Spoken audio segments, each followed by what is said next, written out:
जब इतनी बड़ी किसी की चर्च हो जाती है ना, तो पहले वो जहाज लेता है, पहले वो गाड़ियां लेता है, पहले वो घरों को बनाता है। आज भी मेरे माता पिता किराए के घर में रहते हैं, लोगों को मालूम नहीं होगा। आज भी मेरे पेरेंट्स, मेरे माता पिता किराए के घर में रहते हैं। मेरे को दिखाओ जिसके पास करोड़ों रुपया हो, जो करोड़ों रुपए की जो चैरिटी करता हो, जो चर्च के लिए इतने काम करता हो, ब्रांचेस खोलता हो, और उसके माता पिता रेंट पर हो, क्योंकि वो मेरा पैसा नहीं, मैं अपने पैसे से उनके लिए घर बना के दे रहा हूं, वो फिर अपनी स्पीड से बन रहा है। अगर मुझे आपके पैसों से बनाना होता तो मैं कब का बना चुका होता।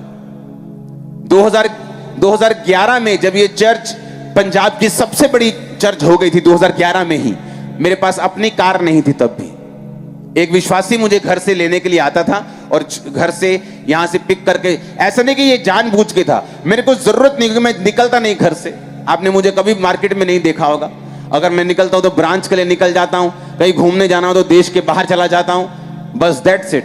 कपड़े मेरी वाइफ सेलेक्ट करती है, लेने टीम जाती है। अगर हम डेडिकेट तरीके से, अगर हम पूरी समर्पण से परमेश्वर का काम करते हैं, तो रिजल्ट लेना आसान काम होगा हमारे लिए। हालेलुया। आज हम देख रहे हैं कि प्रार्थना पहाड़ की प्रार्थना, मैं फेक लोगों की, फेक व्यूवर्स की बात नहीं कर रहा हूं, जेन्युइन लोग, प्रार्थना पहाड़ की प्रार्थना सबसे अधिक फायर प्रेयर्स इंडिया में सुने जाने वाली प्रार्थना है। वो आज लोग उसे अटेंड कर रहे, लोग हील हो रहे, प्रेगनेंसी रिसीव कर रहे हैं, हीलिंग रिसीव कर रहे हैं, मुर्दे जिंदा हो रहे हैं, रसौलियां निकल रही हैं। जब आप सेवा करते हैं डेडिकेट तरीके से, रिजल्ट आपको मिलता है। हालेलुया। अगर मुझे अपना कुछ बनाना होता तो मैं करोड़ों रुपया ये परमेश्वर के कामों में नहीं लगाता, मैं अपने लिए भी कुछ करता। लेकिन बाइबल कहती, पौलुस कहता, मैंने सबसे अधिक कलीसियाएं स्थापित की हैं, क्योंकि मैंने सबसे ज्यादा अधिक मेहनत की है, और मैंने कलीसिया से अपने लिए कुछ नहीं लिया, बल्कि खुद ही कलीसिया को दिया होगा। आज अगर परमेश्वर का काम कम हो रहा है तो इंसान जिम्मेवार है, अगर ज्यादा हो रहा है तो उसके पीछे भी इंसान की जिम्मेवारी, क्योंकि परमेश्वर ने आपको जिम्मेवारी दी है। उसने कहा, अगर तू मेरा काम करेगा मैं तुझे ब्लेस करूंगा। हालेलुया। मैं एक सीएम से उसके घर पे बैठा था, एक चीफ मिनिस्टर के, थोड़े दिन पहले। तो मैंने जब उसको अपनी टेस्टिमनी दी, क्योंकि मैं उसको कुछ चैरिटी का सामान उसको मैं भेज रहा था, कुछ हमने 30-35 लाख का सामान मंगवाया था, मैं उसको हॉस्पिटल्स के लिए दे रहा था। तो मैंने कहा, मेरे फादर मदर अभी भी किराए के घर में रहते। वो हैरान हो गए, कहते ऐसा कैसे? मैंने कहा, मेरे जो चर्च का पैसा है वो मैं चर्च पे लगाता हूं, हम अपने तनख्वाह उससे नहीं लेते हैं। जो मेरा पर्सनल इनकम है, जो बुक से आती है, दूसरी चीजों से आती, उससे हम अपने खर्चों को, अपने परिवार के खर्चों को, अपनी चीजों को हम लेते हैं। उन चीजों से जब वो आती हैं हम उसे खर्चते हैं। मुझे एक बात मालूम है, अगर हम परमेश्वर का काम सही रीति से करते हैं, हमारी हर चीज बेस्ट होती है। आपकी फैमिली, आपकी चर्च, आपकी प्रीचिंग, आपकी हीलिंग।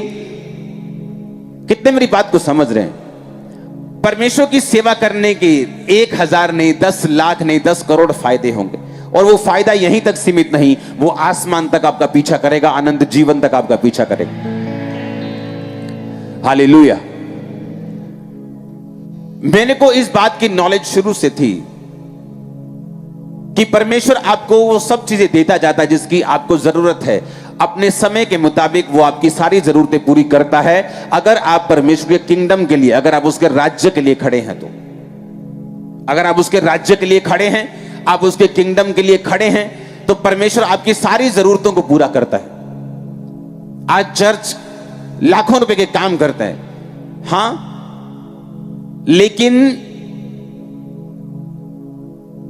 हर वक्त हमें वो होता है कि हमें इतना पैसा चाहिए, हम ये काम कर लें, हमें ये चैरिटी करनी है, हमें ये वाला सुसमाचार यहां तक लेके जाना है।